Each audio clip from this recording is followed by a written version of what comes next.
Quel hiver lorsque les concurrents du rallye de Monte-Carlo se préparent pour la grande aventure. En fait, ils se préparent au pire, mais sans rien laisser au hasard, équipant et vérifiant leur voiture de façon à mettre tous les atouts de leur côté. Éclairage, allumage, mécanique et pneus sur leur 31, 296 équipages partent de 8 villes d'Europe pour rallier la principauté après quelques 4000 km de route.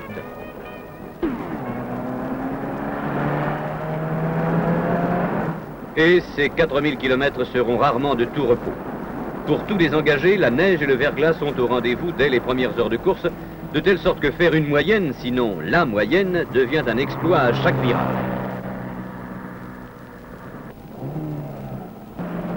À Chambéry, au pied des Alpes, commence pour tous les rescapés, il y a déjà près de 100 éliminés, un parcours commun de 800 km découpé en 7 étapes chronométrées où toutes les difficultés s'accumulent l'une après l'autre. La neige toujours, puis la glace, le verglas, le brouillard, tout y est.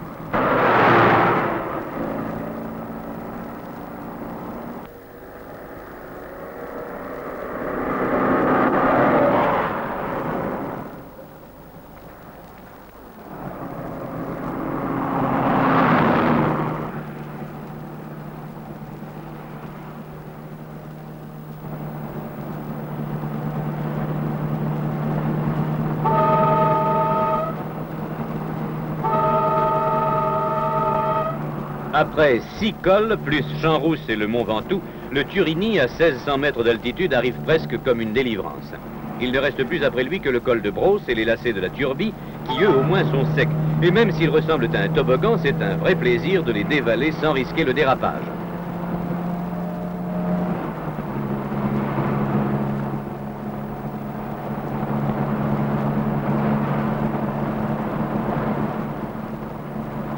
Et lorsque Monaco est en vue, mais seulement à ce moment, il devient possible de pronostiquer les vainqueurs.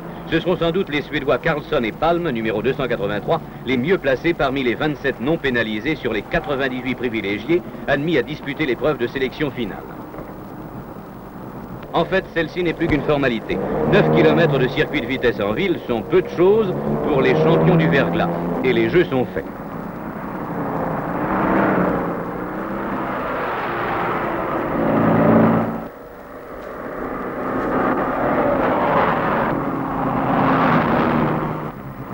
Comme prévu, la victoire au classement général est pour l'équipage suédois Carlsson-Palm sur Saab, qui reçoit la coupe des mains du prince régnier, mais la grande surprise du rallye est la 3e place remportée par la Morris Cooper 288, que l'on pensait meilleure citadine que routière, et la coupe des dames revient à mesdames Rosqvist et Wirth, qui triomphent de leurs 36 rivales sur Mercedes-Benz 220 SE. L'un des rallyes les plus durs de l'après-guerre est terminé.